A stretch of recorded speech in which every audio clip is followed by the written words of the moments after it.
दोस्तों, भारत और चीन के रिश्ते दुनिया में किसी से छिपे नहीं हैं। दुनिया जानती है कि किस तरह चीन भारत की सीमा पर नजरें गड़ाए बैठा है। भारत के कई इलाकों को अपनी सीमा में मिलाने की ख्वाहिश पाले बैठा है। बस उसे इंतजार है भारत की एक चूक का, जिससे वो अपने नापाक मंसूबे को अंजाम दे सके, भारत की जमीन को अपना बना सके। दोस्तों, अपनी ताकत के बल पर चीन हमेशा भारत को बंदर घुड़की देता रहता है। अरुणाचल के कई इलाकों समेत भारतीय सीमा क्षेत्र को अपना बताता रहता है, बाकायदा उस पर अपना दावा ठोकता है और भारत को इसे लेकर चेतावनी भी देता है। लेकिन मां भारती के सपूतों के अदम्य साहस के चलते उसके इरादों पर पानी फिर जाता है। हर बार उसे मुंह की खानी पड़ती है। एक बार फिर उसने ऐसी ही हिमाकत की है, तवांग में अपनी ताकत का नजारा दिखाने की जरूरत की है, जिसे भारतीय जवानों ने नाकाम कर दिया है। दोस्तों, भारत से मिले इस हार को चीन पचा नहीं पा रहा है, क्योंकि गलवान की तरह एक बार फिर भारतीय सैनिकों ने उसे मात दे दी है, उसे उसके मान में ढकेल दिया है। दोस्तों, यहाँ सवाल ये उठता है कि आखिर भारत से मात खाने के बाद भी बार बार चीन ऐसी हिमाकत क्यों करता है? क्यों उसे भारत के वो इलाके चाहिए जो उसके हैं ही नहीं? क्यों वो गलवान और तवांग समेत कई इलाकों पर अपना दावा ठोंकता है जो आज उठ रहे हैं? चीन भी जानता है कि केवल जुबान से कहने मात्र से भारत की जमीन पर उसका कब्जा नहीं हो जाएगा और ना ही भारत उसे अपने इलाके दे देगा। लिहाजा उसने साजिशों का ताना बाना बुनना शुरू कर दिया है, जिसमें उसने पाक को भी शामिल कर लिया है, क्योंकि चीन जानता है कि वो अकेला भारत से पार नहीं पा पाएगा। इसकी पीछे वजह भी है। दोस्तों, आज पीएम मोदी ने भारतीय सेना को इतना सख्त और आधुनिक बना दिया है कि अब भारतीय सीमा पर हमला कर उसे हासिल करना उसके बूते की बात नहीं रह गई है। जिस तरह से मोदी ने सीमा पर इंफ्रास्ट्रक्चर डेवलप किया है, उससे भी चीन की फटी पड़ी है।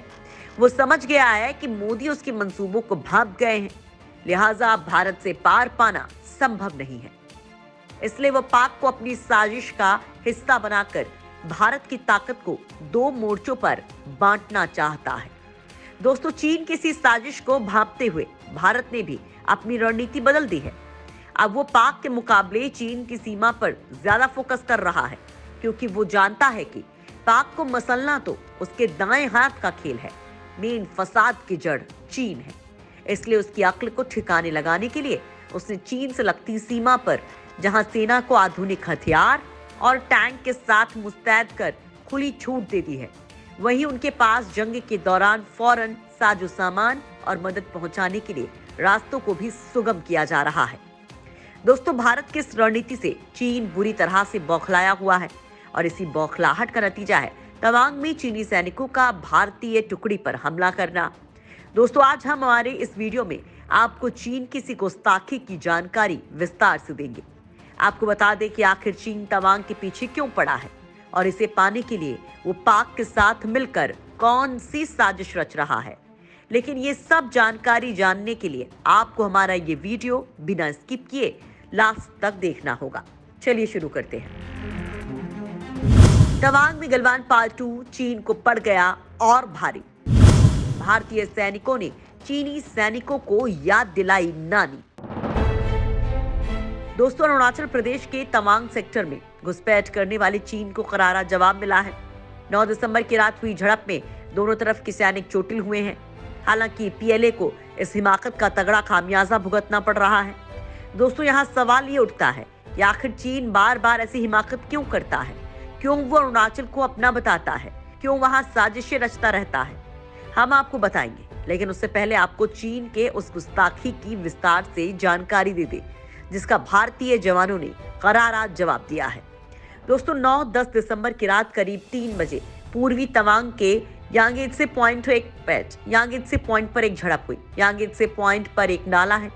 इसके एक तरफ भारतीय सैनिक तैनात हैं, दूसरी ओर चीन की पीएलए। बताया जा रहा है कि 9-10 दिसंबर की रात करीब 300 से 400 चीनी सैनिक नाला पार करके धरा गए, जिसके बाद भारतीय जवानों ने जमकर उनकी खुशामद की।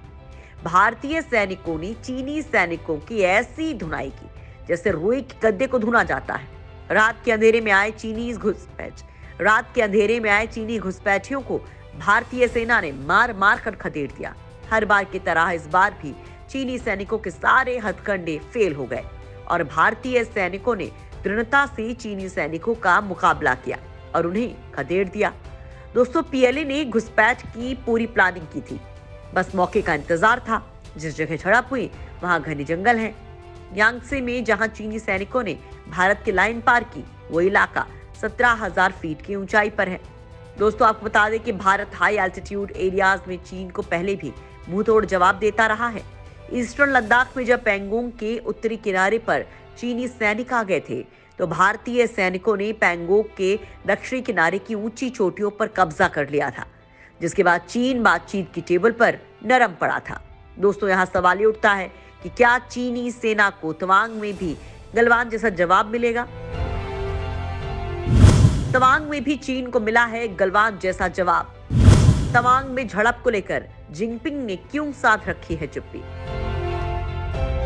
दोस्तों, जहां पूरी दुनिया में तवांग सेक्टर में हुए इस संघर्ष की चर्चा हो रही है, चीनी मीडिया इस घटना पर चुप्पी साधे हुए है।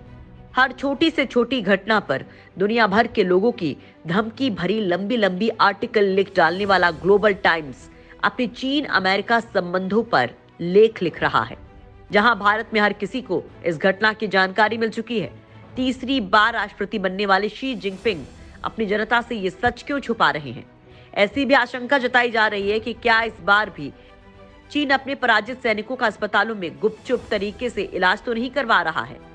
दोस्तों, मीडिया रिपोर्ट्स के मुताबिक तवांग से लगभग 35 किलोमीटर दूर वास्तविक नियंत्रण रेखा पर करीब 300 सैनिकों ने घुसने की कोशिश की थी, जिसे भारत के 50 बहादुर जवानों ने नाकाम कर दिया है।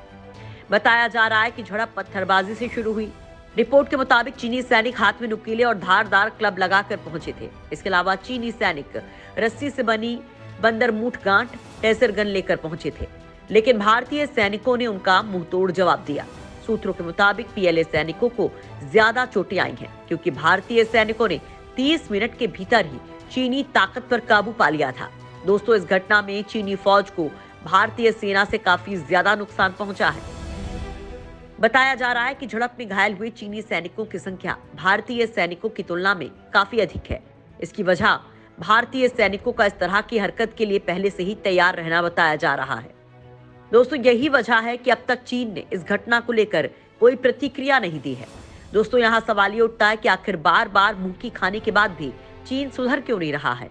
इसके बारे में हम आपको बताएंगे, लेकिन उससे पहले ये बता दें कि आखिर चीन तवांग पर अपना दावा क्यों ठोक रहा है।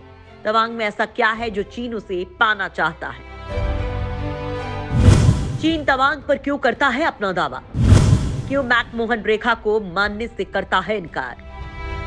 दोस्तों, तवांग अपने विशाल मठ के लिए प्रसिद्ध है। यह अरुणाचल प्रदेश में एलएसी से सटा इलाका है। यहाँ कई रहस्य छुपे हुए हैं। तवांग मठ के लिए सबसे अधिक प्रसिद्ध है। यहाँ के दर्शनीय स्थल इसे खास बनाते हैं। तवांग मठ भारत का सबसे बड़ा और एशिया का दूसरा सबसे बड़ा मठ है। इस मठ में भगवान बुद्ध की 28 फीट ऊंची प्रतिमा स्थित है। मठ में एक विशाल पुस्तकालय भी है, जहाँ प्राचीन पुस्तकों और पांडुलिपियों को सुरक्षित रखा गया है। दोस्तों, तवांग का मामला भले ही ताजा मामला ना हो, लेकिन चीन काफी समय से अरुणाचल प्रदेश पर अपनी नजर गड़ाए बैठा है। यह भारत का 24वां राज्य है। भौगोलिक दृष्टि से अगर बात करें तो अरुणाचल प्रदेश भारत के उत्तर के राज्यों में सबसे बड़ा है, लेकिन चीन इसे अपना बताता है। उसका कहना है कि अरुणाचल प्रदेश उसका हिस्सा है जिस पर भारत ने कब्जा कर रखा है।